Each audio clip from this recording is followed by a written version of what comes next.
Party ఫిరాయించిన ఎమ్మెల్యేలపై చర్యలు తీసుకునే విషయంలో జాప్యం చేయడంపై సుప్రీంకోర్టు ఆగ్రహం వ్యక్తం చేసింది. తెలంగాణ బీఆర్ఎస్ ఎమ్మెల్యేల పిటిషన్పై విచారించిన ధర్మాసనం అసెంబ్లీ స్పీకర్ను ప్రశ్నించింది. మహారాష్ట్ర తరహాలో అసెంబ్లీ ముగిసే వరకు గడువు కావాలా అని అక్షంతలు వేసింది. తదుపరి విచారణను వచ్చే వారానికి వాయిదా వేసింది. పార్టీ ఫిరాయించిన ఎమ్మెల్యేలపై చర్యలకు ఎంత టైం కావాలి? మహారాష్ట్ర తరహాలో అసెంబ్లీ ముగిసే వరకు కావాలా? ఇవి తెలంగాణ అసెంబ్లీ కార్యదర్శిపై సుప్రీంకోర్టు వ్యాఖ్యలు. అవును, పార్టీ ఫిరాయింపు ఎమ్మెల్యేలపై చర్యలు తీసుకునేందుకు జాప్యం జరుగుతున్న తీరుపై సుప్రీంకోర్టు ఆగ్రహం వ్యక్తం చేసింది. ముగ్గురు ఎమ్మెల్యేలు దానం నాగేందర్, తెల్లం వెంకట్రావు, కడియం శ్రీహరిపై పార్టీ ఫిరాయింపు చట్టం కింద చర్యలు తీసుకోవాలని బీఆర్ఎస్ పార్టీ సుప్రీంకోర్టులో స్పెషల్ లీవ్ పిటిషన్ వేసింది.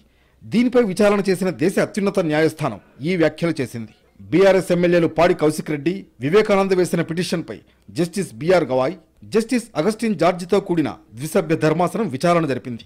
తెలంగాణ అసెంబ్లీ కార్యదర్శి తరఫున సీనియర్ న్యాయవాది ముకుల్ రోహత్గి వాదనలు వినిపించారు. పార్టీ ఫిరాయింపు ఎమ్మెల్యేలపై 4 నెలల్లోగా చర్యలు తీసుకోవాలని గత మార్చిలోనే హైకోర్టు ఆదేశించిందని సుప్రీం ధర్మాసనం దృష్టికి తీసుకొచ్చారు బీఆర్ఎస్ తరఫు లాయర్లు. కానీ ఇప్పటి వరకు కూడా ఎలాంటి చర్యలు తీసుకోలేదని తెలిపారు. ముఖ్యంగా ఈ వ్యవహారంలో స్పీకర్ నిర్ణయం తీసుకోకుండా జాప్యం చేస్తున్నారని ధర్మాసనానికి నివేదించారు. దీనిపై ముకుల్ రోహత్గిని న్యాయస్థానం ప్రశ్నించింది. ఫిరాయింపు ఎమ్మెల్యేలపై చర్యలు తీసుకునేందుకు ఎంత సమయం కావాలని అడిగింది. మహారాష్ట్ర తరహాలో అసెంబ్లీ ముగిసే వరకు గడువు కావాలా అని అసహనం వ్యక్తం చేసింది. అయితే దీనిపై స్పందించిన ముకుల్ రోహత్గి స్పీకర్ను అడిగి చెబుతామని ధర్మాసనానికి తెలిపారు. మరోవైపు పార్టీ ఫిరాయించిన ఎమ్మెల్యేలకు కనీసం నోటీసులు కూడా ఇవ్వలేదని గులాబీ పార్టీ తరఫున న్యాయవాదులు సుప్రీం దృష్టికి తీసుకొచ్చారు.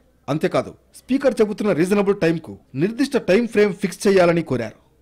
బీఆర్ఎస్ పార్టీపై గెలిచి కడియం శ్రీహరి, దానం నాగేందర్, తెల్లం వెంకట్రావు సహా 10 మంది ఎమ్మెల్యేలు కాంగ్రెస్ పార్టీలో చేరారు. అయితే వారిపై అనర్హత వేటు వేయాలని ఇప్పటికే స్పీకర్కు గులాబీ పార్టీ ఫిర్యాదు చేసింది.